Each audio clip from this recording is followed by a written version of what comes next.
Game day, everybody, and welcome into the VFL Players Lounge, brought to you by the Volunteer Club. It's powered by Spire Sports every single football game day at Volquest.com. We catch up with two VFLs to look back, talk about the season, the previous game, and, of course, look ahead to what's coming up later today.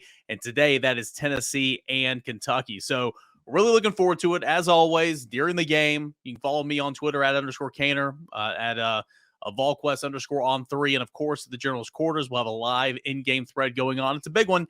Tennessee 7-0, squaring off against Kentucky 5-2 in the battle that was formerly known as the Beer Barrel game. All right, so let's bring on our VFLs today.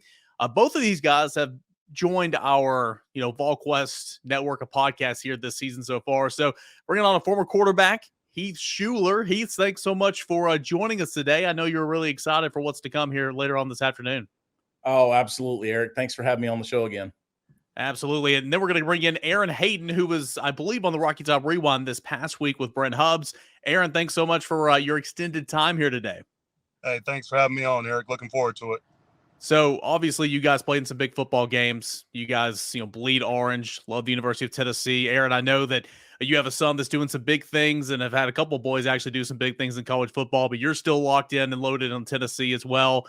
A game like today for Kentucky, what's this Kentucky game kind of mean for you guys? Aaron, if you want to lead us off here. Yeah, I think it's us, again, reestablishing ourselves as, one of the dominant teams in the East. I think me and Heath probably have a different mindset when we hear Kentucky, even though I think they're a lot better probably than they were when we played. But I think it's just another chance for us to show America that we're back, we belong, and continue our dominance over Kentucky. So I think there's certain games that you feel better about, even if they're better than they used to be. The South Carolinas, the Kentuckys. I think when you're at Tennessee and you're in that position, you kind of take those games to show your dominance and then to get ready for the biggest game of the year, which will be, next week. Heath, what about you? What's Kentucky mean to you this football game every year? Well, the things that I always remember about Kentucky, thank God we're not playing up in Lexington. For some reason, it seemed like it was some of the coldest games ever was playing in Kentucky. And so I'm glad we're not having to travel to Kentucky this year. We'll have to do that next year. But, it's obviously I think it's the kind of the mentality that the coaching staff and the players are taking. Biggest game of the year, right? This next game is the biggest game. And so all focus is on that. It sounds like they're off to a really good start of the week. The practices are going well. Hopefully be able to get a few players. It's been Tillman, some other guys back, hopefully this week. And, continue the momentum. I mean, the confidence level for the team is at an all-time high. We just got to be able to maintain that moving forward. It's a big day, obviously, and there's some great storylines you pointed out. He's some players who expected to be back, expected to be put back in the fold, see what they look like. I mean, in Cedric Tillman's case, I mean, he's been out 6 weeks of the day essentially was when his injury was. So intrigued to see what he looks like and all that. And obviously nothing's official, so we'll see. But expecting to see some things from him. We're gonna get into this football game and kind of go over it, but overall the season to date, I mean, 7-0. Tennessee is 3-0 in SEC play. Obviously coming off a monster win 2 weeks ago against Alabama. And, we were talking before, Heath, and it's amazing to me that the Tennessee football team got up and was ready to go and really put it on UT Martin last week, because it would be okay. It wouldn't be okay, but it would be understandable if you had an Alabama win hangover, but it did not. It's been a fun season so far. Aaron, what are your thoughts on Tennessee football this year, and did you expect it to be as good as it's been to date?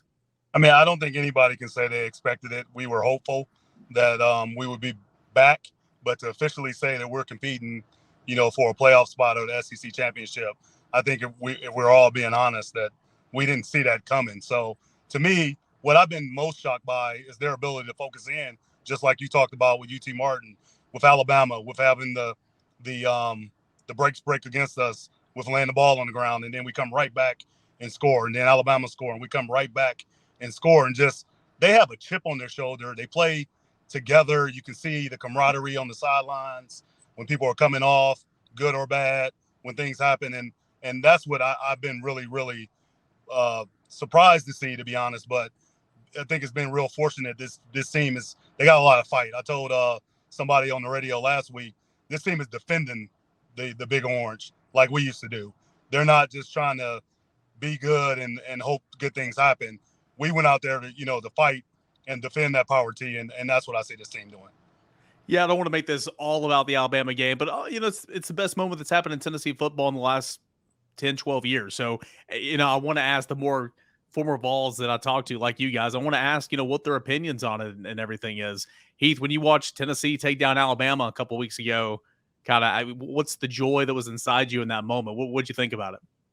Well, obviously, it was the greatest football game I'd ever experienced. I mean, I played in some great games, but to actually be on the field, be a fan, and really, watch the fans, take down the goalpost and the excitement that we were able to see, and like Aaron talked about, it's the resilience that these players have when things go wrong. It's just like they have a calmness about them. I think that comes from the coaching staff all the way, and you look at in the huddle and to see what Hendon's been able to do this year. He's got a sense of calmness about him in the pocket. He's got the calmness in him on the sidelines. So when things go wrong, if you just kind of take a look at him, he's just ready. It's all business. Let's go out and play. And so to me, that's what's been so exciting about this team is to really watch them perform, week in and week out. And even when things go wrong, they seem to be able to put it together as an entire unit and play all three teams, offense, defense, and special teams.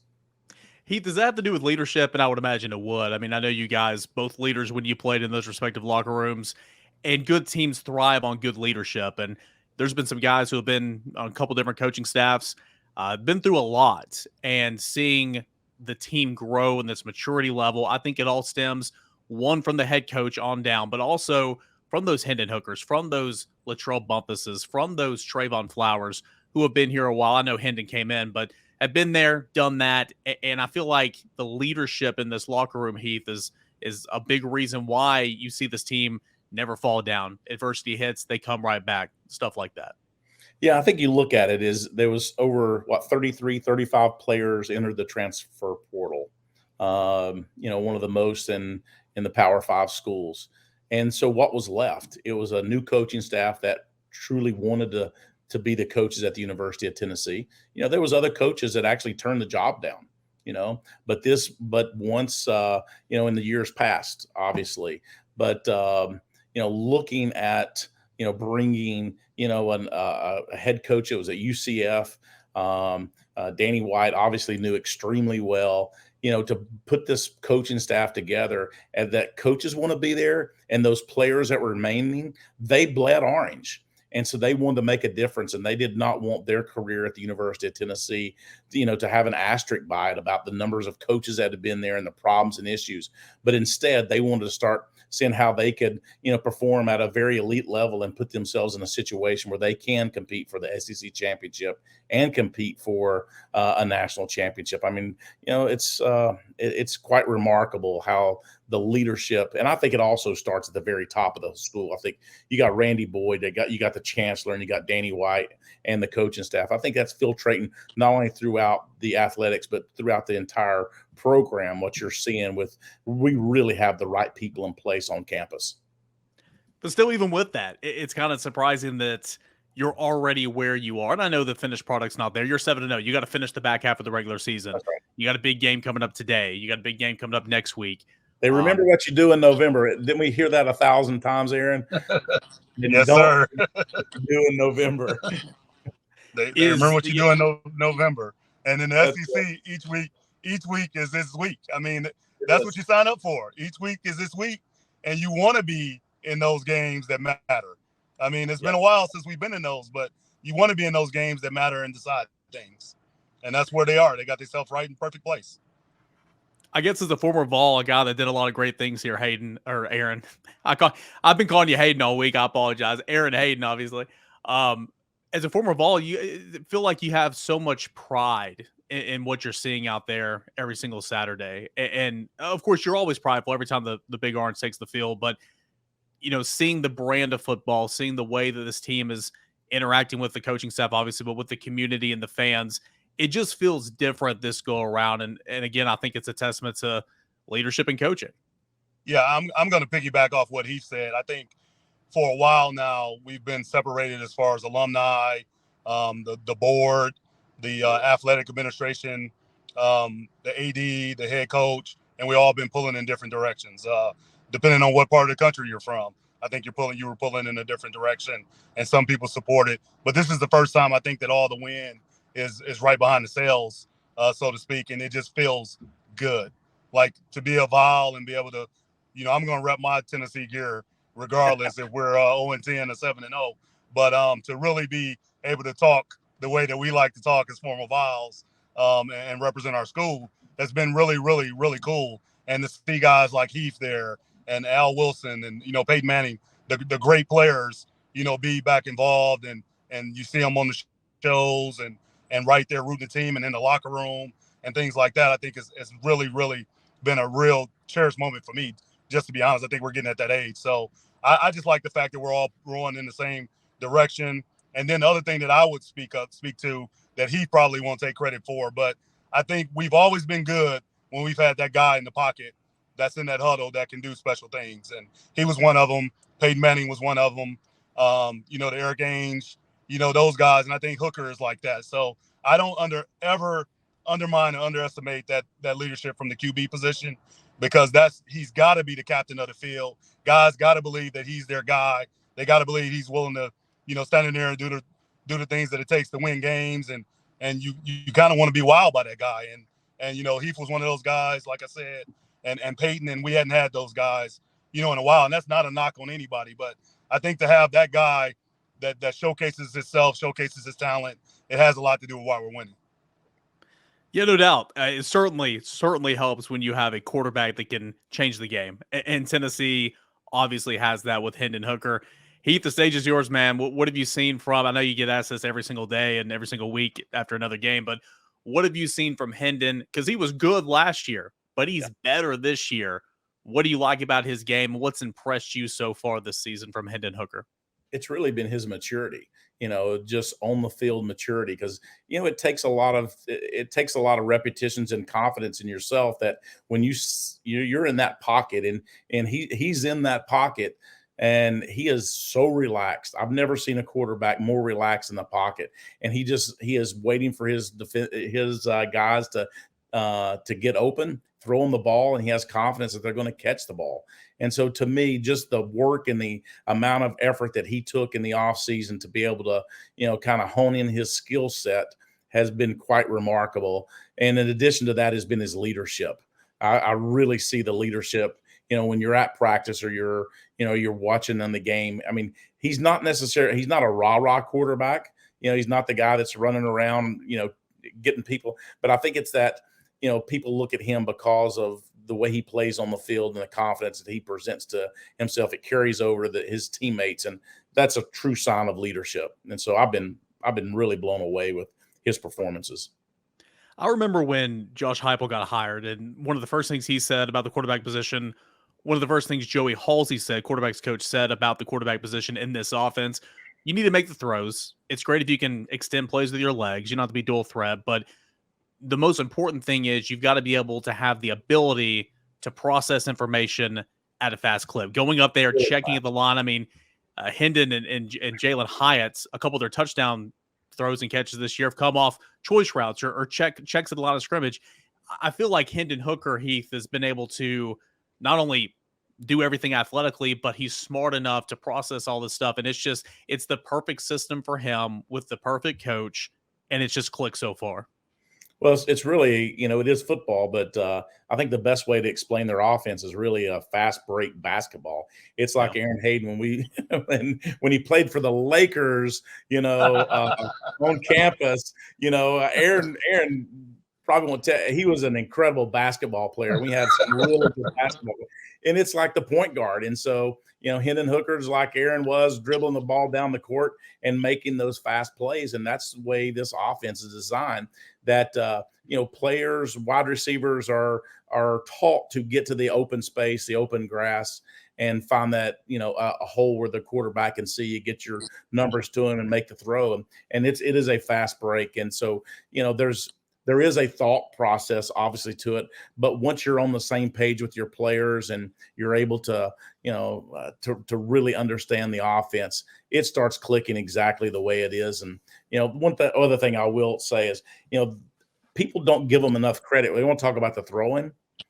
We're a balanced offense. We throw the ball and run the ball, and I think they complement one another. And, when Aaron and I played, our offense up until this last year, Aaron, they broke our record for, total offense, and they'll probably break their record again for total offense. But we were a balanced offense. If you look at the end of every game, we'd have 250 yards rushing, we'd have 250 yards passing.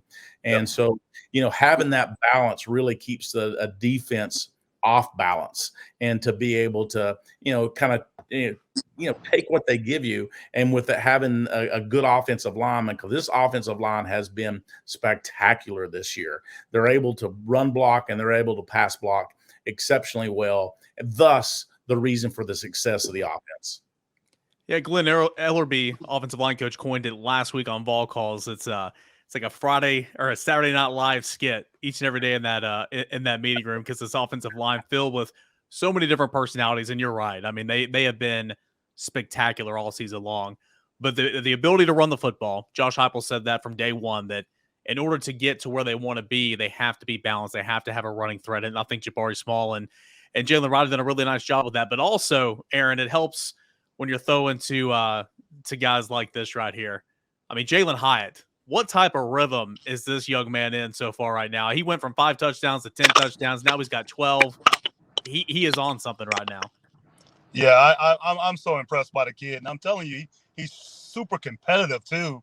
And when you have speed, we know that speed kills. But when you have speed and then you have those guys that are tall and you're a tall quarterback, it makes the game a lot easier getting vertical. And the thing I've loved about this offense is they keep their foot on the gas. They like do. Every time I hadn't seen anybody since Hugh Freeze that's really challenged Alabama and not try to lose the game.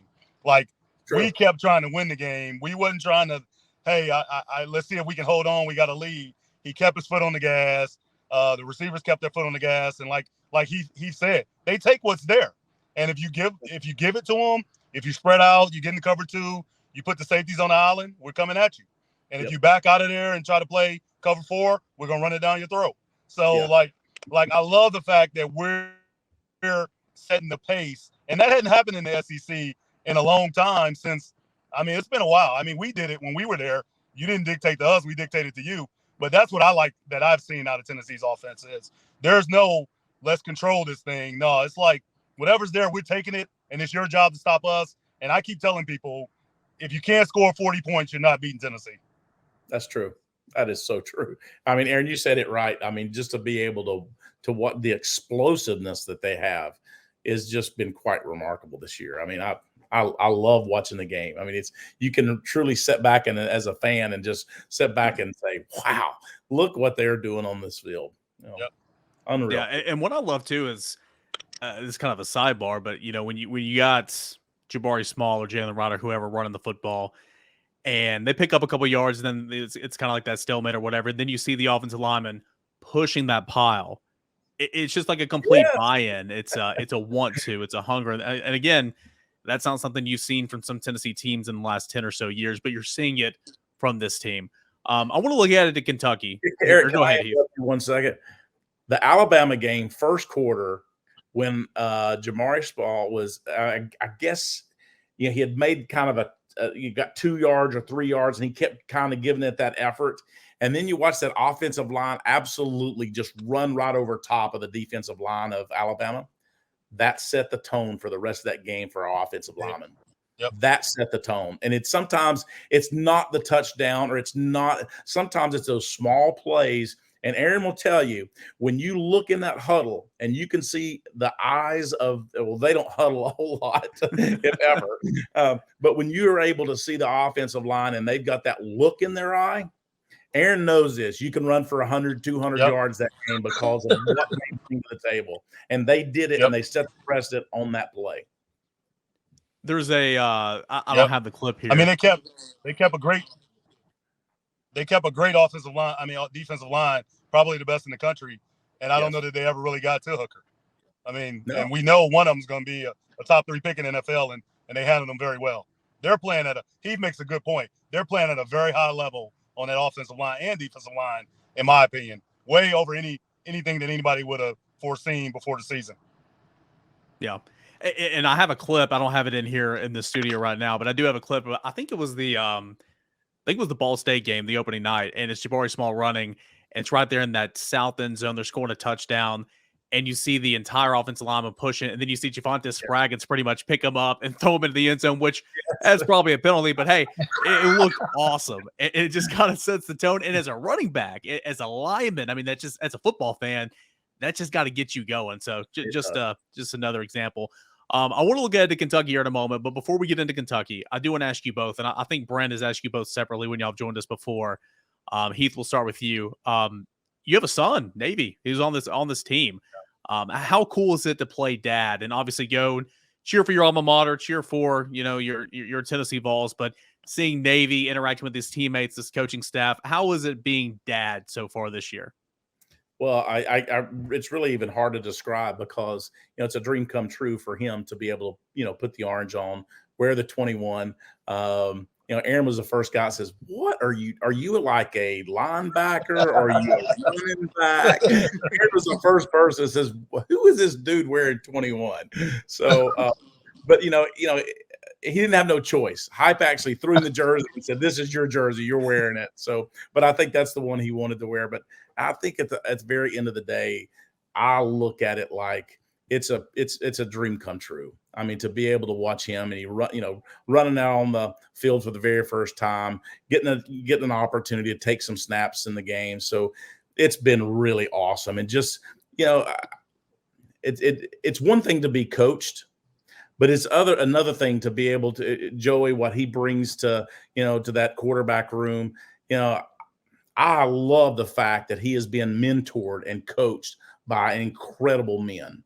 And when football's all said and done, you're really going to go back to a lot of the times that you have in those meeting rooms and the quality of coaches that you had around you and what kind of mentor were they. And he couldn't be at a better place getting the best mentoring in America right now. Yeah.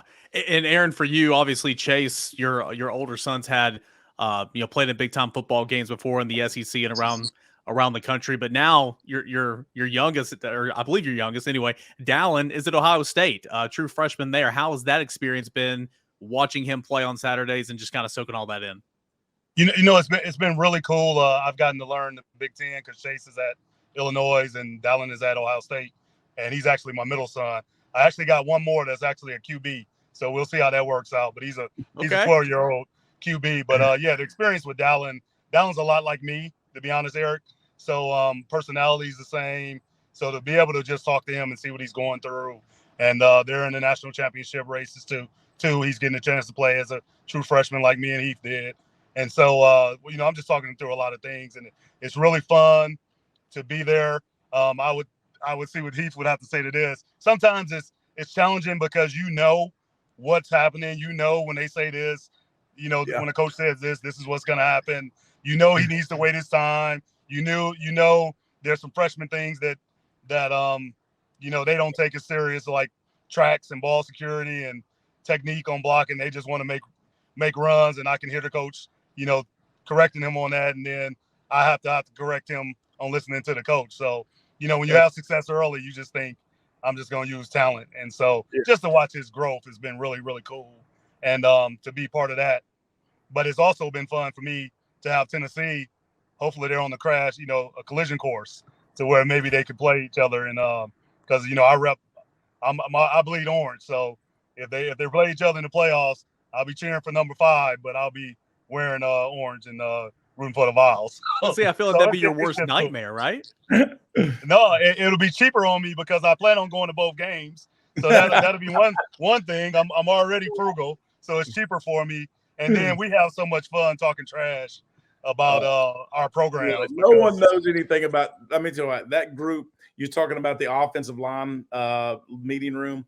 I can only tell you the amount of stories that come out of that running back room.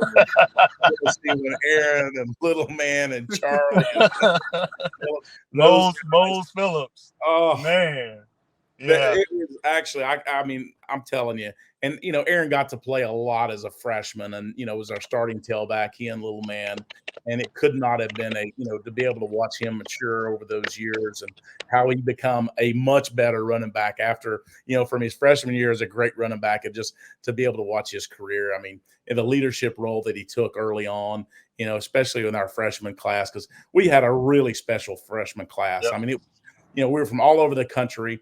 And we had two great running backs that come in that class with Little Man and Aaron, and could not be not necessarily opposites in who they are, but truly they were opposites in personality, which was really unique. And to be able to watch them, and that offensive line, I can't say enough about them. I mean, Aaron and I kind of share that love for those guys, because we would not be where we are today, in the times that we had at Tennessee if it wasn't for those guys. A little crazy, I might add, but they actually got the job done. And Aaron was just always incredible to be able to watch him. And, I become a big Aaron Hayden fan when I was standing on the sidelines watching him run all over Notre Dame and South Bend. I bet, I bet you picked up a lot of fans that day for sure. On that note, though, Aaron, you were in a room with 4 NFL running backs. Is that correct? Yes, I was. That wouldn't happen in today's college football. What a unique experience. Well, I think the transfer portal would have probably blew that up, to be honest. But I think the way that it happened, me and Lil Man came in, played early. Charlie came in, took the job, and took it to a whole nother level, and we had to respond. And then you enter Jay Graham into there. So Heath will tell you, like, we were competitive, but we were almost like too proud to leave. So I don't know if anybody would have left and anybody would have gave, because we all felt like we could kind of beat each other out. And so the smart thing that Coach Cutcliffe did, and I will give him credit for this, he came in and he said, hey, we're going to rotate every 8 plays. And whoever stays hot, you're the guy. And, I mean, that's all you can ask for is a chance. So, there were some games that you got 4 carries, and then there were some games you got 20-some carries. And so what that set up is when Charlie left, because he was a year older, it was back to me and Lil Man, and we just kind of took that same approach. Didn't care who started. And, I mean, if you look at the yardage, I mean, it was probably about the same until I got hurt. But, we pretty much rotated every series. Right. And it just made us better. We were the best of friends. We're still the best of friends. Still tight with Charlie. Jay is like my little brother. So I'm always talking to him. Talked to him yesterday. But it just made us better, man. And we stayed in contact in the NFL. And me and Charlie played together, with the Eagles. And at one point, we were all starting in the NFL, 4 guys in the same room. Now, I'll leave it at that, because we all owe Randy Sanders an apology for probably people we were at that time. But we were not the best examples of student athletes for him to coach at the time. Randy was so young. I think that was the problem, right? He was so young. I think we coached each other, Heath. I think that was really what went down in that room. What awesome stuff. Obviously having a whole lot of fun here with Aaron Hayden and Heath Shuler. We're going to come back, get a quick break here from our proud sponsor of the VFL Players Lounge. That's the Volunteer Club, powered by Spire Sports. And when we come back, we'll talk Kentucky score predictions and bowl predictions right here on the VFL Players Lounge. The game has changed and Spire Sports is here. With name, image, and likeness arriving, your Orange fandom can now be put into action. Visit thevolunteerclub.com and become a member. 90% of every dollar generated through the Volunteer Club, powered by Spire, will go directly to athletes to improve the student-athlete experience at Tennessee. It's not just about winning the next game. It's about next season. It's about the next generation. It's about the Tennessee legacy. Join at thevolunteerclub.com. That's thevolunteerclub.com. We'll go back into the VFL Players Lounge. Again, that was a spot from the Volunteer Club, powered by Spire Sports. Couldn't do this without them, so thank you so much to the Volunteer Club. Here with Aaron Hayden and Heath Shuler on the VFL Players Lounge. Now we go into Kentucky. Big-time football game. This Kentucky program, I know a lot of Tennessee fans don't like hearing this, but it's the truth. It is a different Kentucky football program than that of when I was a child, than that of, your grandfather's Kentucky or whatever you want to call it. It's really solid, and it's built line of scrimmage, solid defense. It's got a specific type of play that is very much opposite of what Tennessee is. In fact, Tennessee is one of the fastest teams in college football at like 2.88 plays per minute or whatever. Kentucky is the slowest team in FBS football in terms of tempo. So fewer possessions likely. Aaron, what's the challenge for this type of Kentucky team defensively? Pretty stout, top 15 in the country, top 10 scoring, I believe. What's the challenges in facing this Mark Stoops defense for this Tennessee offense? I think they play multiple defenses. They have the big long cornerbacks, long safeties, which you're going to need to stop our offense. I think the number one key is we can't fall behind, because with our offense, we can't allow them to dictate time of possession, running the ball, getting physical, converting 4th and 1s, and making the game a shorter game. I think we need to get out early, put up points. And once again, I go to that, you got to score 40 points to beat Tennessee. So I just think we got to get out early and put, 14-0, 10-0, so that they have to play our tempo and not theirs. It's what happened last year. I mean, they literally, Kentucky said game plan out the window. And you had Will Levis that threw it 30 times before halftime, which was just shocking to me. This was last year. Now, again, I don't think they want to do that. They want to rely, Aaron, on Chris Rodriguez Jr. Missed 4 games with a suspension to begin the season. Since coming back, 72 yards, 70 or 129 yards, 197 yards. He is a good running back. What about his game is going to be a challenge for Tennessee's defense? Yeah, I think he's a guy like back in our throwback days. I think he's a 25 carry, 6 yards per carry guy. Break multiple tackles, get a lot of yak, and then get to the fourth quarter and nobody wants to hit him. And so we can't allow that. We can't allow that to happen, because then we start playing from behind, and we'll allow them to stop us from playing fast. We need our offense out there. Like most people want their defenses out there, we need our offense out there. Just continue to push the pace, and put pressure on defenses. So we cannot allow this to turn into a ground and pound, 1990s type football game. Heath, when you look at the other sideline, obviously Tennessee's got a quarterback that you have a lot of confidence in, and Hendon Hooker. Will Levis got a whole lot of offseason hype, and I mean, he's solid. He's built to be an NFL quarterback. I mean, I think that's kind of obvious. I've been a bit banged up. He missed the South Carolina loss for Kentucky. He was out with injury, but it's a quarterback that can do a lot of different things. What do you see in the game of Will Levis that could be challenging for Tennessee's defense? Well, he runs the ball. He's, very competitive. Throws the ball extremely well. He's a big physical guy, but I did see a little chink in the armor there. I can't remember exactly which game it was, but I saw, kind of emotionally how he got so emotional about the game, and that I really felt like his ability and the thinking and the process, kind of tapered down during that. And I can't remember, it was early on in the season when I was watching him that I just really felt like I kind of looked at that. I said, that's how you make a difference with that quarterback, is really get after him, and if our defensive front gets after him, and the key to it is we need some takeaways on defense. Like Aaron says, we need our offense on the field. The worst thing that we can do is them sustain 12 play, 14, 15 play drops. Our guys are on the field. It makes it very, very challenging for us. We're our best when we're putting their defense on the field, and we're keeping them on the field as much as we possibly can, even if it's 6 or 7 plays. Sometimes it's very challenged mentally as much as it is physically playing against our offense. I think there's opportunity there as well. Kentucky lost 3 starters on the offensive line from a year ago. A couple of those guys are in the NFL now. A really good offensive line play last year. This year, they've given up 26 sacks already. And I think that kind of plays into what you were just saying. Tennessee's best defense is when it's playing aggressive. You can't do it the entire time because you can't afford to have your guys running in man coverage the entire game. But you're going to be taking chances. Tennessee takes more chances in terms of blitzing than any other team in the SEC. Heath, do you think there's opportunity there for the defense to get home with the struggles of the Kentucky offensive line so far this season? Well, I think the important thing is keeping them off balance. A very similar game plan that we had against Alabama. Who would have ever thought we'd have run as much man coverage against them and put pressure on the quarterback? But we did. I mean, I do not think that Levis is near the quarterback that Bryce Young is. I mean, I don't think they're in the same category.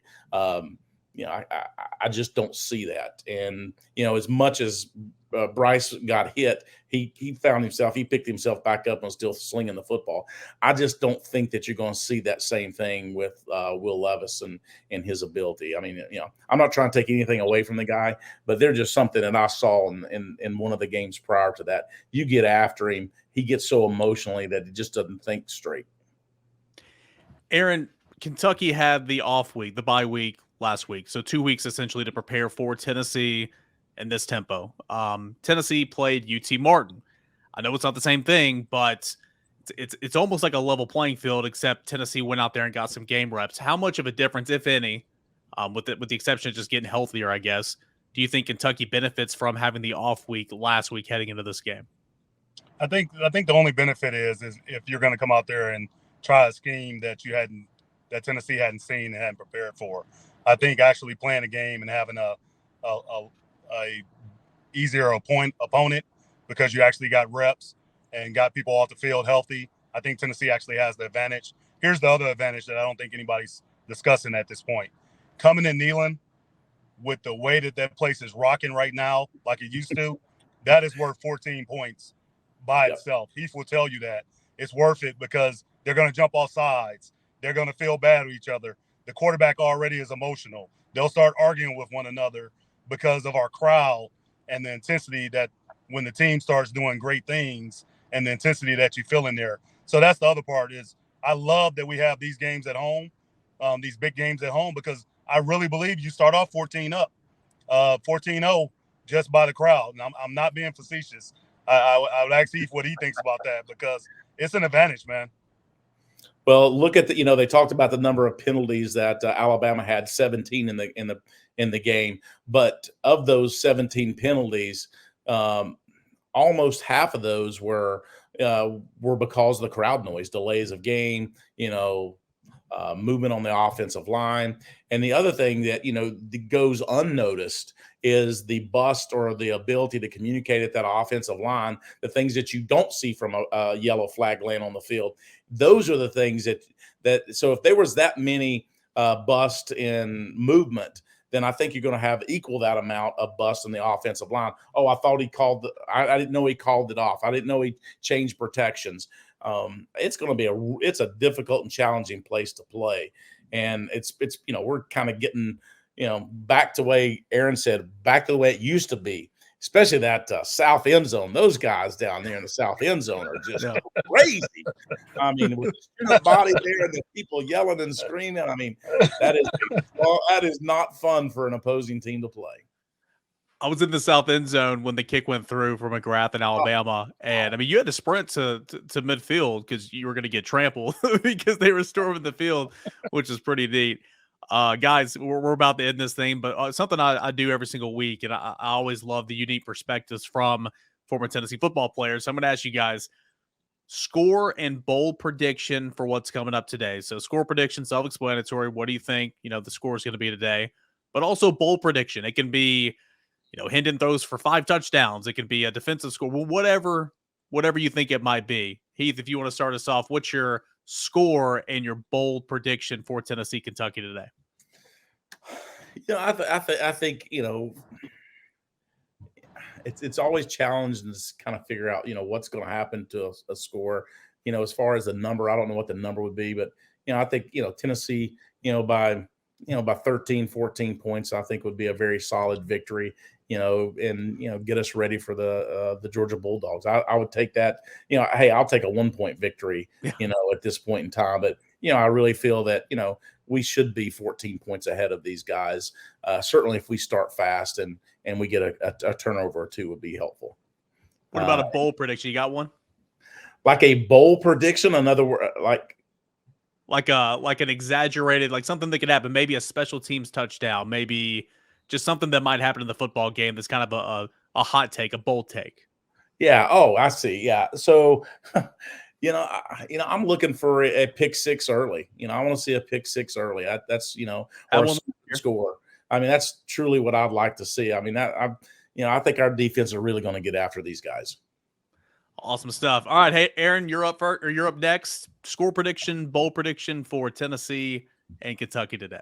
I'm going to stick with my theme. You got to score 40 to beat Tennessee, so I'll say 42-28. And my bold prediction is Jalen Hyatt has 4 or more touchdowns again. I don't think people are respecting the young man. I mean, Chad Ochocinco is on the bandwagon. Everybody's on the bandwagon, but nobody's talking about him for the Balishnikov. So I just don't think people are respecting him because they think it's all like seam routes and posts. But the dude has elite speed. So I'm going to go. That's my bold prediction is they keep sleeping on him, and he scores 4 or more again this week. If he scores 1 more, he ties Marcus Nash for the single season touchdown record receiving, which is incredible to begin with. You get 4 more, you got a comfortable lead there with about 6 more games left in the regular season. So that's scary with the receivers that have played in that stadium. That is remarkable. No doubt. Because we used to be called wide receiver U. So. Yeah. Awesome stuff, guys. I want to thank you so much for joining us here on the VFL Players Lounge. Fantastic. The door is always open. Enjoy today, and thanks so much for your analysis. Thanks, Eric. Thanks a lot. Good to see you. Yes, Class sir, of 91.